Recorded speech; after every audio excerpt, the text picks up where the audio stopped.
नमस्कार Harshada, good afternoon. Good afternoon.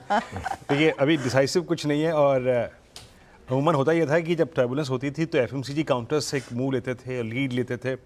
आज अभी तक एज पर डेटा शायद मैं उतना स्ट्रॉन्ग स्विंग एफएमसीजी में भी नहीं दिख रहा हूँ। अगर आप निफ्टी एफएमसीजी इंडेक्स को देखेंगे तो वहाँ भी कोई बहुत शार्प स्विंग नहीं है। कंप्लीट अगर आप देखिए टेक ओवर एफएमसीजी स्टॉक्स ने भी नहीं किया है। तो मैं सिर्फ एक दो स्टॉक्स को मार्क करूँगा जहाँ पे Harshada I think bank Nifty नहीं है, जहाँ पे निफ्टी आईटी नहीं है, जहाँ पे इवन एफएमसीजी भी नहीं है। दो स्टॉक्स बस, और वो एंटायरली अगर आप देखें डायग्नोस्टिक स्पेस से आते हैं।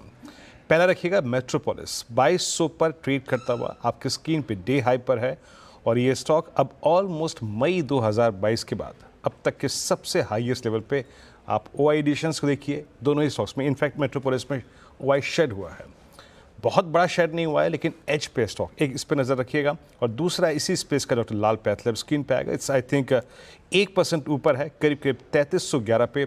आज ये भी एक पुल बैक जनरेट करता हुआ इस वक्त 50 डे एक्सपोनेंशियल मूविंग एवरेज से पुल बैक देकर ऑलमोस्ट अपने 20 और 10 को स्ट्राइक करता हुआ कंफर्टेबली। आई थिंक मैं इन दो स्टॉक्स का नाम ले सकता हूँ। Other than I think Harshada में रेस्ट्रिक्ट करना चाहूँगा, ज़्यादा स्टॉक्स का यहाँ पे उल्लेख नहीं करूँगा। दो स्टॉक्स जो कि क्लोजिंग में स्विंग पर्सपेक्टिव से अच्छा लग रहा है हर्षदा। तो कुछ ट्रेंडिंग काउंटर्स आपकी स्क्रीन पर लेकर आएंगे और देखिए आज ट्रेंड जो नेगेटिव हो चला है, कई ऐसे स्टॉक्स हैं जो बिखर रहे हैं, टूट रहे हैं, कोलैप्स कर रहे हैं। और मंदी वाले स्टॉक्स में आप गौर करिएगा, दिग्गजों में हमने देखा है वो बड़े कट्स देखने को मिले हैं।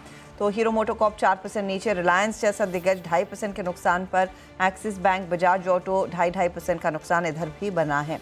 दूसरी तरफ अगर आप गौर करिएगा तो टीवीएस मोटर भी 4% नीचे, इंडियन होटल्स 3.5% का नुकसान। ट्रेंड आज ही निफ्टी का हिस्सा बना, आज ही 4% का नॉक ले लिया।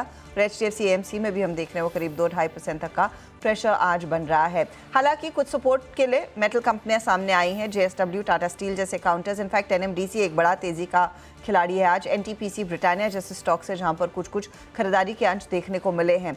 मिड कैप साइड पर भी हमने देखा आज प्रेशर है, लेकिन मिड कैप्स इतने नहीं टूटे हैं जितना शायद आपका निफ्टी बैंक। एनएमडीसी जैसे मैंने मेंशन किया वो 4% ऊपर, गेल में 2% के गेंस, टाटा केमिकल और नैल्को ये दूसरे काउंटर्स हैं। तो सबके बीच आज की पूरी बिकवाली के बीच एक चीज़ साफ है कि मेटल कंपनियां, जैसे हम पहले भी मेंशन कर रहे थे अभी, उनमें तेजी बनी हुई है। अब क्या ट्रेड लेना है इस तरह